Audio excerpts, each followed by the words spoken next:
Alors voici le croquis de synthèse donc sur le chapitre les contrastes territoriaux en France.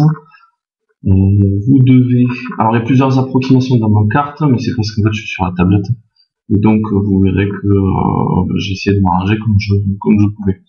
On commence par remplir le grand 1 avec Paris, une métropole mondiale, avec les métropoles donc des espaces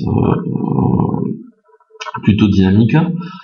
Et puis les pôles de compétitivité. Alors vous allez voir, pôle de compétitivité, j'arrive pas à l'écrire en entier, mais a priori vous n'aurez pas de soucis pour le faire.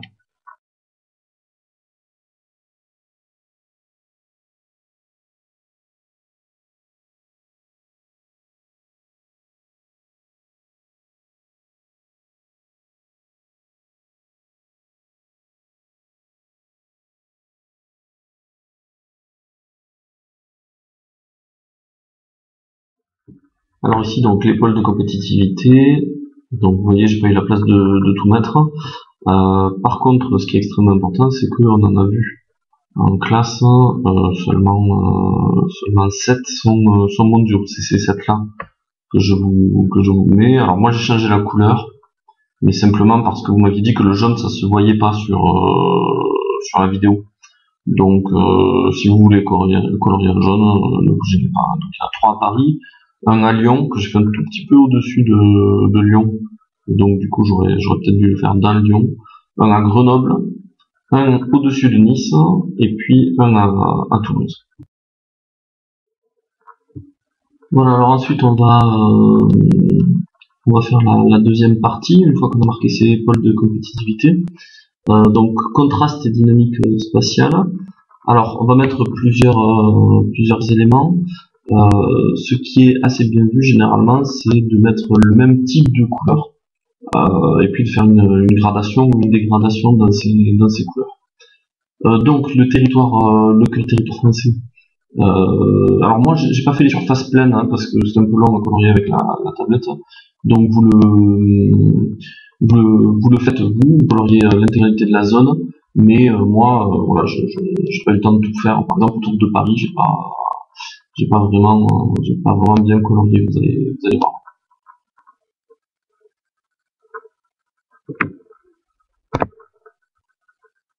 Donc la zone du cœur du territoire français, c'est celle-ci, tout autour de Paris. Ensuite, vous allez avoir cet élément-là, périphérie dynamique. Eh bien, c'est ce qui n'est pas le cœur de la France, ce qui est autour, la périphérie. Mais ce qui est important, c'est que dans cette périphérie dynamique, on trouve toutes les grandes métropoles.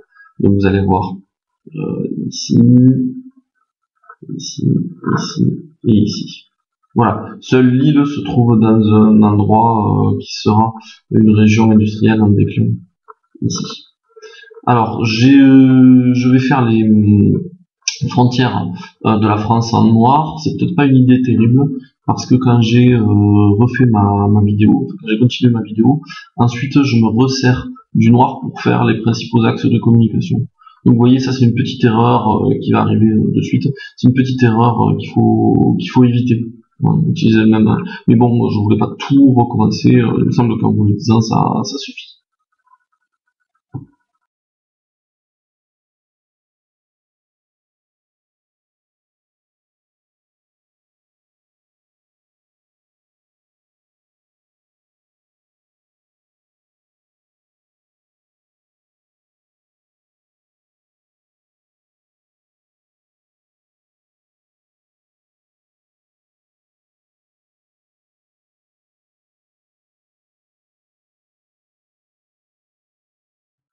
Donc alors tous les endroits où j'ai colorié de manière très approximative, vous complétez bien sûr. Donc tout autour de Toulouse, Montpellier, le sud de la France, etc. Vous coloriez correctement. Ici, je colorie donc l'espace rural en déprime. Je marque seulement espace, mais voilà, espace rural en déprime. Alors ici, j'aurais pu mettre autre chose. J'aurais pu mettre diagonale du vide, par exemple. On avait déjà vu ce terme-là. Bon voilà, j'ai mis espace en déprise, histoire de varier un petit peu le vocabulaire, de vous donner plusieurs mots comme ça à pouvoir utiliser, puis vous choisirez ensuite. Donc on voit la diagonale du vide, et puis cette diagonale du vide, en fait, elle irait presque même jusqu'aux Pyrénées s'il n'y avait pas Toulouse, et puis un peu Perpignan aussi, mais s'il n'y avait pas Toulouse, cet endroit-là, il irait jusqu'aux Pyrénées, cette diagonale du vide.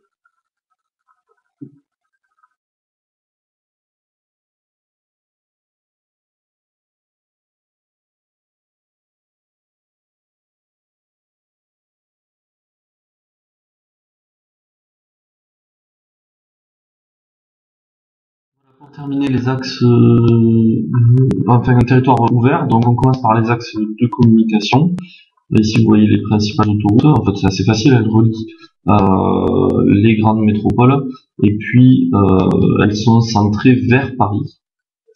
Donc grandes autoroutes qui mènent aussi vers l'extérieur, l'Angleterre, la Belgique, l'Allemagne, la Suisse, l'Italie, etc.